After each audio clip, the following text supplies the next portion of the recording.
Hi everyone, this is MissFlowWrite.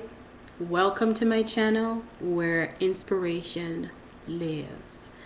Um, this is my very first YouTube video and I'm a little bit nervous, so you have to forgive me. And this is like my fourth take, but I have decided I am keeping this one. I am not going to change it. This is it. All right, so here we go. I decided to create a channel because I felt that there was a need for it. Um, I feel like I have experiences that I can share and that would be able to help others who are listening out there. I know that I have friends and even people that I've just met randomly that have inspired me to be a better me, a better mom, a better teacher, a better writer. So this is what I had in mind when I decided to create MissFlowWrite.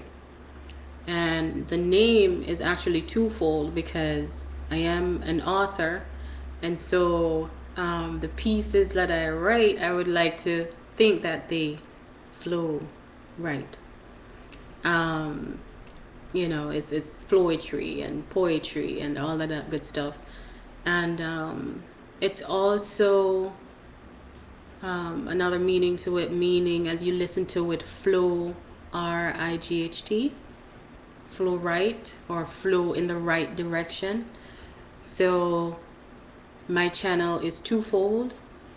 One is to talk about my writing, and the other is to inspire others to follow your dream, to be who you are, to find your path, to focus on why you are here. And we're all here for different reasons. So at the end of the day, or I should say, but at the end of the day, we are put here to help each other to become better. I'm from Jamaica, and there's a saying that we have: no man is an island. And this is true of everybody everywhere in the world. We need each other to survive. We need each other to learn and to grow. And so this is my contribution to you. First of all, I chose to do a video today of all days. I decided to make today my first day of making the videos because it is significant to me. My mom passed away 5 years ago today, and I miss her a lot, more than I thought I would. It's 5 years, so I thought it would get easier, but in some cases it hasn't. And I know that there are people who are listening out there who might be going through a similar situation. And I wanted to reach out to you today and to let you know that it is okay to feel the way that you're feeling. It's a natural part of the healing process. And there are others who understand what you're going through. And it's all okay. My mom died of lupus, and it was painful watching her go through the illness because, and I'm sure that you guys probably know somebody like this, no matter what time of day it is or what time of night it is, her mind is always going and she's always doing something. And that's my mom.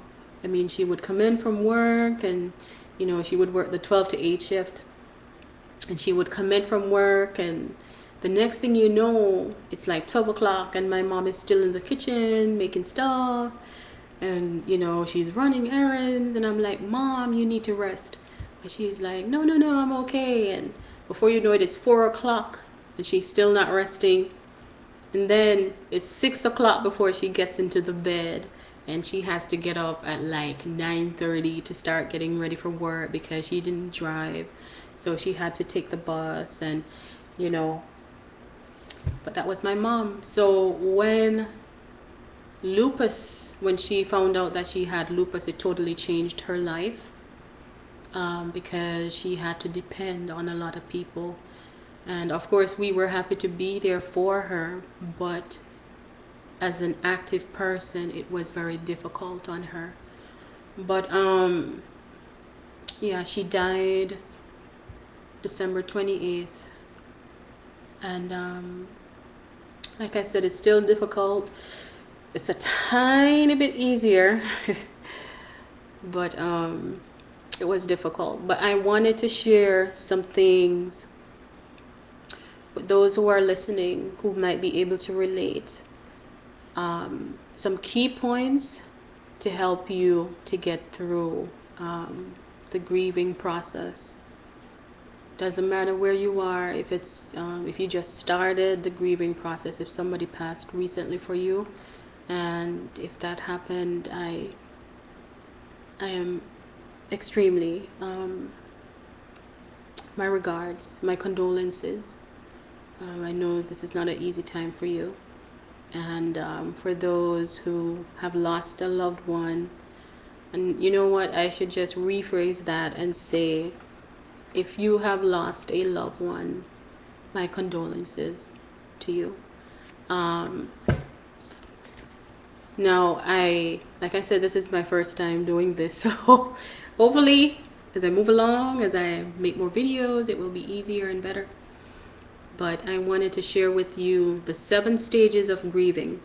And we go through things sometimes and we feel things and we're not sure if it's normal, if it's just me, it's overwhelming, it's consuming, it feels like a heavy burden is on you basically. But I just wanted you to know that it's a part of the process of grieving. And all of us might be at different places with this, and it's totally okay. The 7 stages of grieving, 1 is shock and denial. And you can't believe that the person is gone. I mean, when my mom passed, I knew she was sick and she was gonna go, but when it happened, it was like, wow, it happened. And I went home that evening and I looked in the bed and I so wanted her to walk back into that room and to give her one final hug, but of course I couldn't do it. And it took me a while to really, I think it was maybe the funeral when I could see her, physically see her in the coffin, and I was like, wow, she's gone. But shock and denial, that's the first stage. Second is pain and guilt. Did I help enough? Was I there enough? Did I do enough? It might have been there were things that you needed to talk about before the person passed. Did I make amends? Was it enough? And I felt that way when my mom passed. I love my mom. I love my mom. She was protective of me, very protective, and at times I felt like it stifled who I was. But now I know that everything happens for a reason. Everything happens for a reason. And she loved me the way that she knew how to love me. And I embrace it, and I am fine with that now.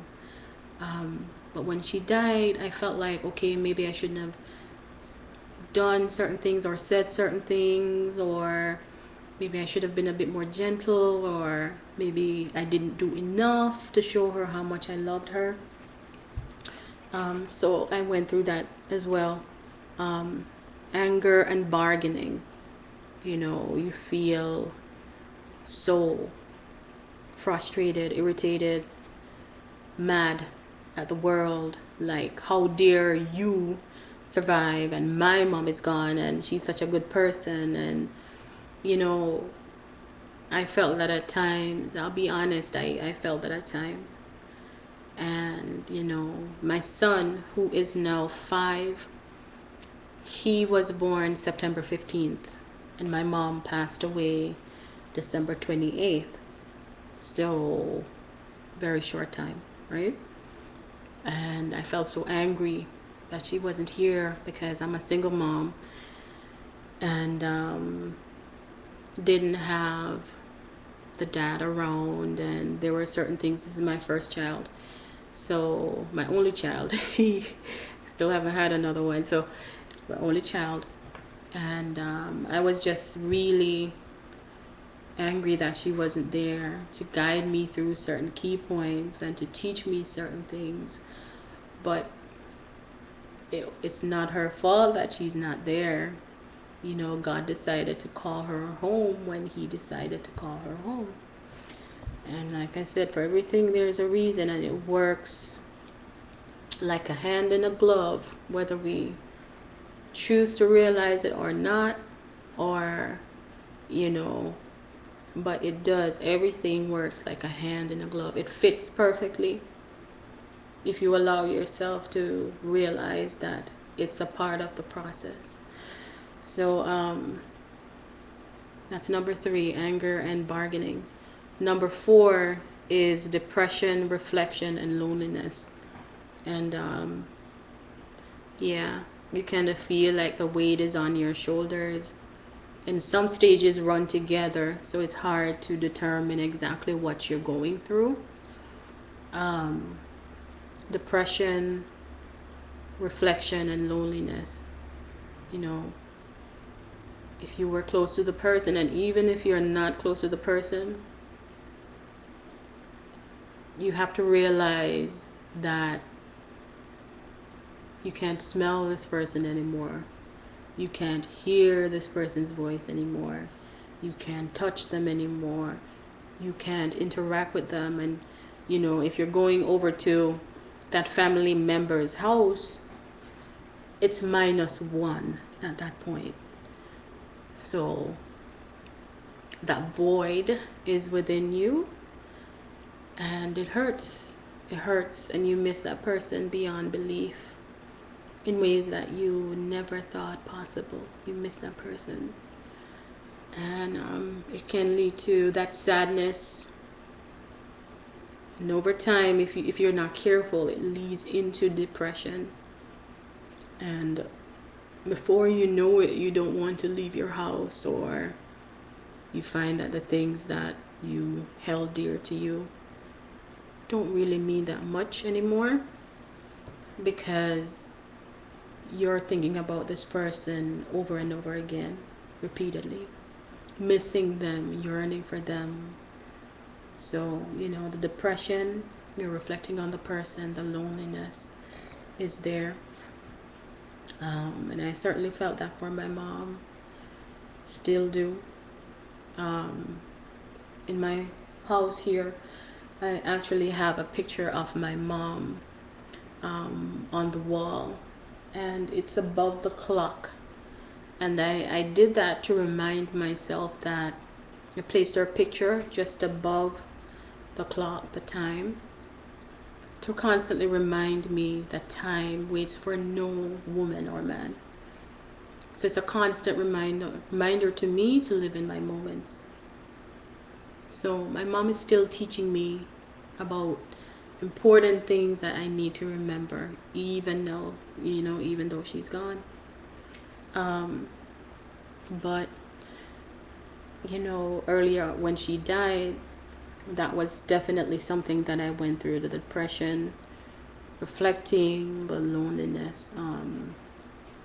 And it took some time, but thank God I was able to get through that. And I couldn't do it alone. I had help from family, friends, church, school, you know, strangers. I took a little bit from each person, and I used it to help me to heal myself. Now, here comes the good part. And I know, like, people who are listening are like, okay, when does it turn? Do you ever feel better? And you do. The good thing is that stage number 5, or the 5th step to the grieving process, is the upward turn. And what this is, it's a delicate place and it's a delicate balance, because you find that you don't miss the person as much.